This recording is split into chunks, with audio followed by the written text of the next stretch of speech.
Hello everybody, welcome back to Mind's Eye Visual Guitar Methods, and you may notice that this isn't the usual format.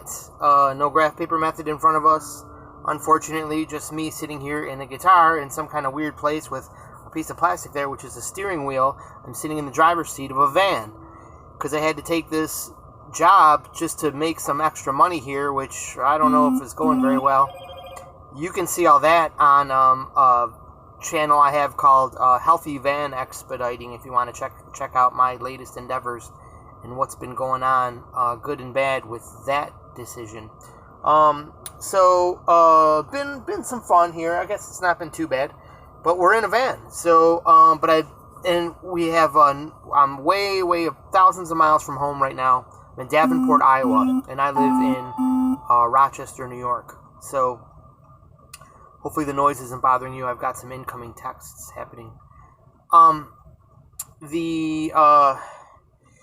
what we're gonna do today, but I wanted to make a lesson. I brought my guitar along with me, and I learned some things out here on the road, and I'm like, wow, I really want to teach this. So I thought, why don't I just go online and try to do a lesson like this? Because I think with what I've learned here, I can show you guys without any graph paper, or what to do with graph paper now to try to figure this out for yourself. Another thing is I'm using the front-facing camera here, so it's going to be in reverse of what you would normally see if I was using the rear camera, but then I can't see how it all looks and if I'm on camera, so it's going to have to be like this.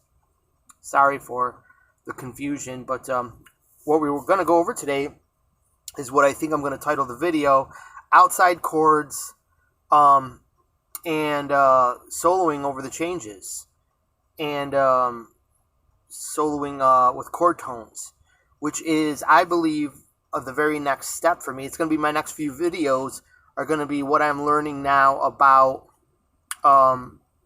taking the graph paper method and the scales, how I know them all across the neck now, and there's still been a missing link in my soloing. There's still, you don't automatically come up with the bang-on notes just because you know the scale. Now, the next level is that you need information on the chords that you're playing over. And when you start catering to the chords, you'll hear that a lot, and now you're hearing me say it. When you cater to the chords, that means basically just play some chord tones, very simply. You can get complex with it, but very simply play some chord tones, and you are hitting those notes that are the inspiring notes that you hear when you hear your favorite person playing a solo, and you're like, wow, like that just moved me. That was probably nailing some chord tones. And here's a little incidental, a kind of a thought I had that just popped off the top of my head here, about scales in general. What I've kind of learned about scales. Think about this. A scale is 7 notes. A chord has primarily, even if a chord is 3 tones, there's 4 tones that can be used as chord tones in most every case. That's the 1, the 3, the 5, and the 7. So that leaves 3 other notes of a scale that are going to sound in, but not chord tones. So you basically have 4 chord tones to hit and 3 notes as like passing notes you might want to say. But you know what those are? You know what really jumped out at me? And this really ties all of music and all of your soloing concepts together. Those are your rhythm tones. I've never heard anybody else say that. And what I mean is, if that sounds totally like, what the hell are you talking about? Because since no one has ever said that, everyone's probably going to be like, what? But those are your rhythm tones. Those are like what you bounce off of to come back to your chord tones, to basically hit a tone like on a, not on a strong beat. And so just a concept to throw around, not the focus of our video today. I want to go over the a song that you guys are going to know, so you guys can really understand when you encounter a chord that's outside the key, why you might want to write with a chord that's outside of a key, how to jazz up your, how to turn this basic music theory into something more interesting, and how you might handle that in a solo, all in one lesson here, as fast as I can, because I can't make this 20 minutes or it takes forever to upload. And so, here we go.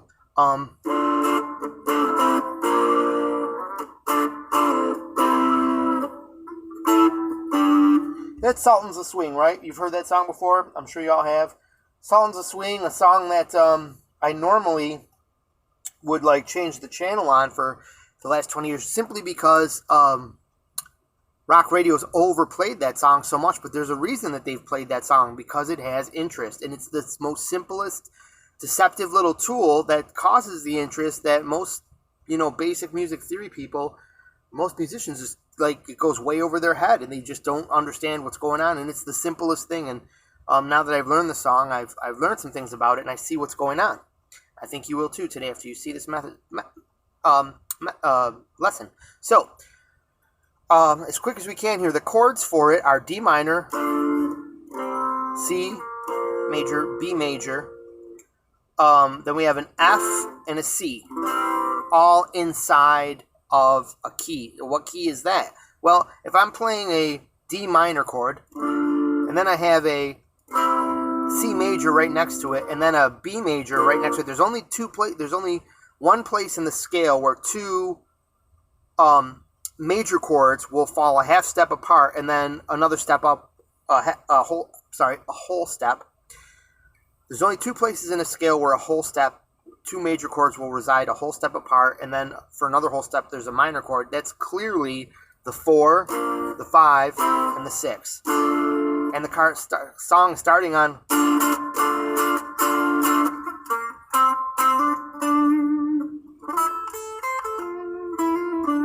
something, like that.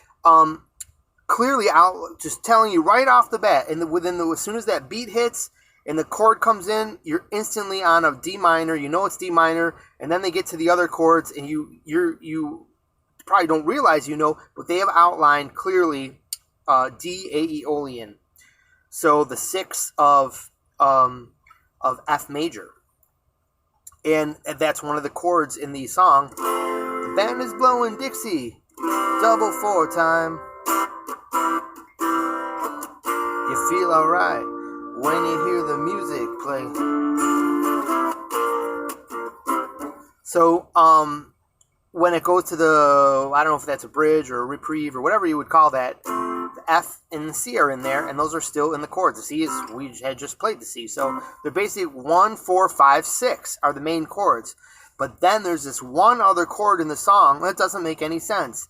And it's during the main verses, and the man steps right up to the microphone. Microphone, A, where did major chord, a half step down come in from? Well, why would they do that? How come it sounds good? It's not in music theory, how would I know to do this? There's ways to explain it. It doesn't blow up music theory, meaning that it's all wrong. You don't need it to sound good. I mean, the summation of the song is solid in music theory, and then they have one little addition from somewhere else. And that's what creates the spiciness of that song and the wow that sets it apart from other songs on the radio, or from just being a boring song that would have never even made it onto the radio if they just said, and the man steps right up to the microphone. And the man steps right up to the microphone. Hey, like a folk song, boring, They got an A chord in there, A major, which is a half step down from the B major chord. B flat major chord, by the way. B flat, C, D minor, if I hadn't said that already. So it hangs out there for a second, then it, south of the river, you stop and you hold everything. It ends on that. It gives it kind of this twisted part right there. Apparently, what it is, it's a borrowed chord, and it's a 5 of a 5, which is a common substitution. This is what I've heard. I tried to put it in my mind's eye, and I couldn't see how it was the 5 of 5, because 5 is C here, and the 5 of that would be G. So I didn't know what they were talking about, but it's somehow it's a common thing. It's described. It's a thing in flamenco music. It comes in a lot. It's a borrowed chord that's not all that unusual for people who really know their theory. So, anyways, that's what they've done there. So that comes in there, and basically it jazzes up the song. But you got to know how to handle it, and that's what makes the solo so great, because you can see how I guess it was Mark Knopfler playing the solo there. handles it. And let's go over the solo right now to tighten this lesson up quick. So the solo goes over the chords of the main lyric part of like, and the man steps right up to the microphone. Na na na na na na na na na na na. And then it goes into the F da na na na na na na na. Okay, so you got to outline all that if you want to sound good in the solo. So for example, we said that the song is in the key of F major. D Aeolian is in F major. And so basically we know from all the lessons you've watched on my channel that you can use the F major scale and it'll sound like Aeolian when the D chord is playing, and it'll sound like, so you could basically be up here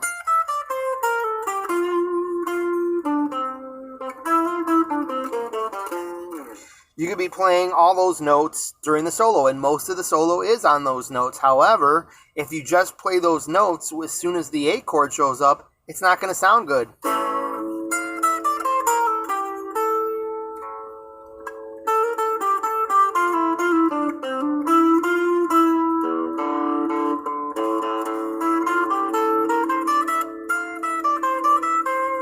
It's a major chord though. That sounds minor.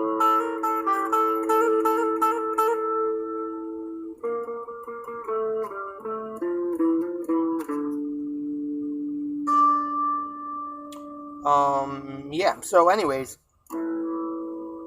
something's got me a little confused there, but let's not be confused because I know what to tell you here as I've thought about this lesson all week. So here is the riff, the solo, and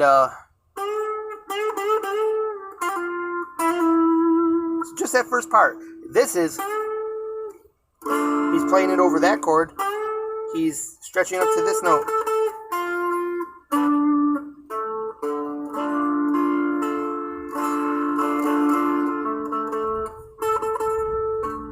He's playing the fifth. No, he's playing the root. Sorry. He's catering to the root of the D minor chord. Wait a minute, is that right?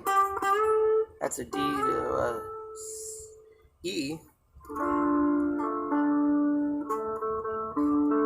A. Oh, yeah, because I'm on the G string. Sorry. So he's catering to the fifth of the D minor. He drops it down as it goes over the C chord. Then it's over the B. See, it sounds good. And then the A, he lands right there. Which, incidentally, there's some notes of the A chord in this F major, D minor pattern. Both the same thing, the D Aeolian pattern. So that'll work as he ends up there. But the song is hanging out on that for a couple more beats. He's got to do something right there, but it's major. So you'll notice that the next part that's played is not in the notes are not from the F major scale pattern. Where do they come from? They're simply, he arpeggiates the A chord. So it's chord tones is what he relies on at this moment. Simple, easy, no major, new scale involved. You can say it's harmonic minor. I saw someone try to explain it like that. Way too complex, not necessary to be on the game there. So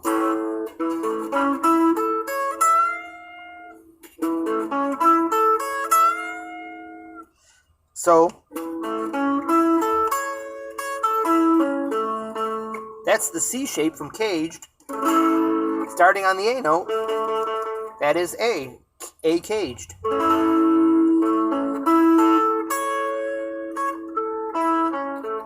He extends it up. That note is not in the C chord, but it's it can be. It's whipped. It's like if you played the C and you let the E ring out there. Yeah, so I guess that's in there.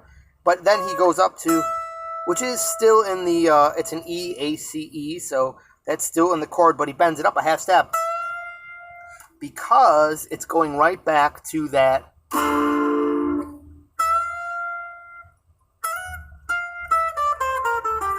he's going right back into the scale he was before. So he outlines he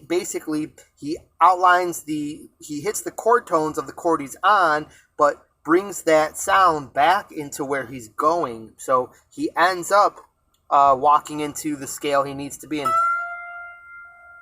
And then to get your ear back into where it needs to be for D minor, he arpeggiates the D minor clear, plain and simple. Look at those notes. Right out of the D pentatonic, which houses the D Aeolian, which you've seen in my other lessons. And that is also the bottom of the D bar chord here. The D minor bar chord.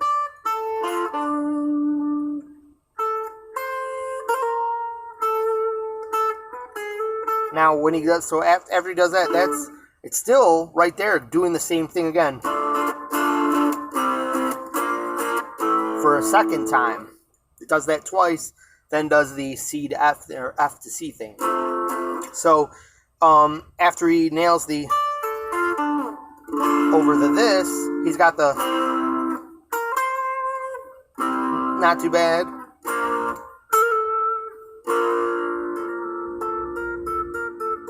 Works.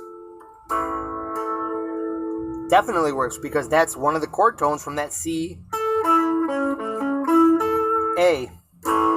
So if we consider that A major, if you actually take the A major scale and compare it to the F major scale, they share, I believe it's 3 notes, and that's one of the notes that they share. So he's landing on a shared tone. But then he does this, which is kind of weird, because that clashes with A. That sort of pretty much clashes with A. But that's in, right? So he just, that's doing is adding some tensions and making it weird. And guess what? That chord is kind of weird where it is. So it makes kind of musical sense to play some weird kind of thing over it, to just kind of be like, just to create that dizzying kind of what the hell's going on there, and are we falling off the wagon? I've never brought that up before, but I believe that was I got that from listening to how Alex Lifeson played a lot with Rush. One of the common things that with a lot of bands was always sounding like they were about to mess up, fall off the wagon. So it got your ear to go, and then they were back in, but then they didn't mess up. And that's a thing that hooks people with music. So it's just a jazz slide up. There's a lot of different ways you can explain how that worked, but those are the ways I thought about it. That it's just weird, it's jazzy, just being slinky around that A chord, which you have liberty there because it's totally borrowed. It's totally the odd man out. It's the elephant in the room, so you can treat it weird while it's there. And then we're going to the F, and right there the lick goes. And think about what that is. Think about where all that came from. These 2 notes right here. That's the bottom of the F chord. And this bend note right here, it's getting bent right here, the 3rd of the F chord. Chord tones. I mean, yeah, he's playing in the D Aeolian shape, but he's not just noodling. He's outlining chord tones. I guess that is the big thing of this, the big message here, that you can use this solo, learn it, it's not that hard, and so you can see for yourself what this is all about with a practical, real, fun lesson that will make perfect sense to you because it's all right there. It's a song, it's the notes, the melodies are all in your mind already. You've probably heard that song like I have 8 million times.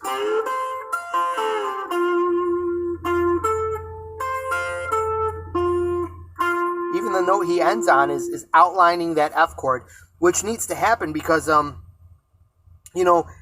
things are going on there. It's funky. There's a bend happening, so it doesn't sound like he's like, very boringly being like, I'm catering to chord tones, it's got to be a little deceptive with a bend, and it's kind of a little Nashville riff.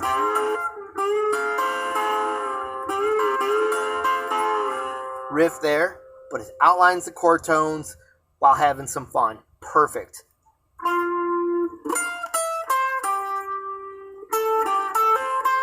So, we did the F. Now the next thing is,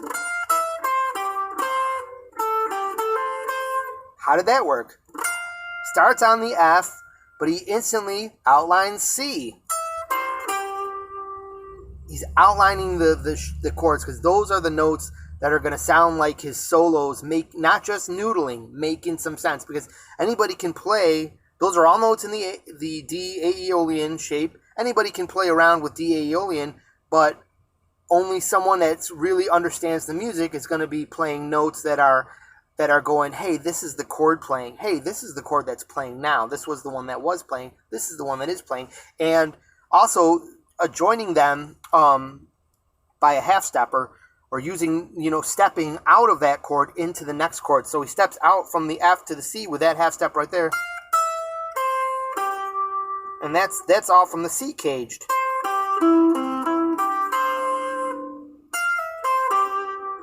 Then there's one outside note. And that's what I was talking about earlier as the ping pong effect with scales. That's where you use your outside notes to bop, bop, bop, bop, to bounce around back into a chord tone. And what is that as far as C goes?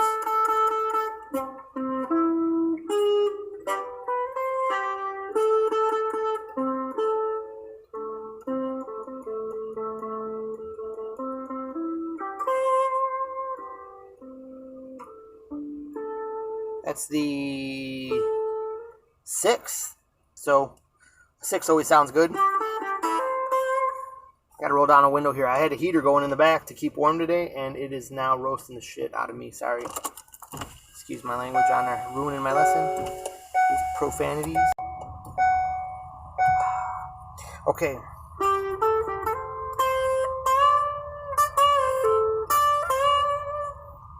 So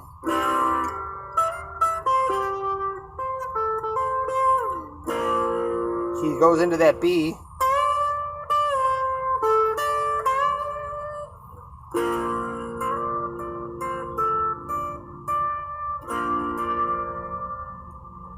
He's basically on the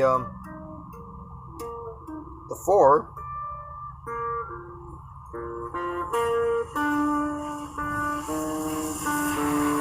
Oh, sorry, major 3rd. My bad. Duh.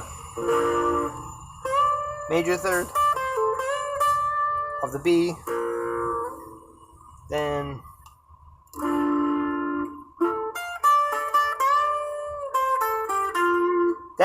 you get some freedom to noodle around on the in the pentatonic shape as he goes back over that D minor chord.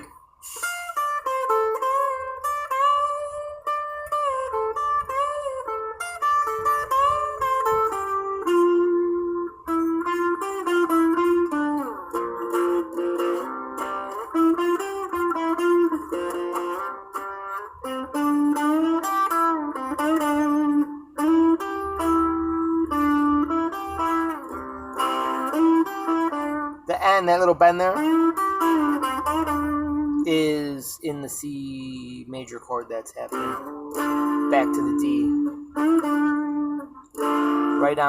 ending right on a D chord tone. So there's my quick as I could on my format here today, just recording off my cell phone and expecting it to upload a 25-minute video. It's going to take a couple hours now, but that is as fast as I could. Maybe someday we can get back home and graph this all out. Let me know in the comments if you want to see that happen. Let me know any questions that this gives you about the solo, and we'll go from there. I hope you enjoyed my latest upload here. Let me know in the comments. And I want to thank all my latest subscribers. We had gone down to 698. Now we're back up to 700. So, woohoo! The big 700 celebration. So thank you to all my latest subscribers. I really appreciate you, every one of you. Leave me some comments, ask some questions, and we'll go from there. Like and subscribe and everything everybody else says on videos. Have a great day.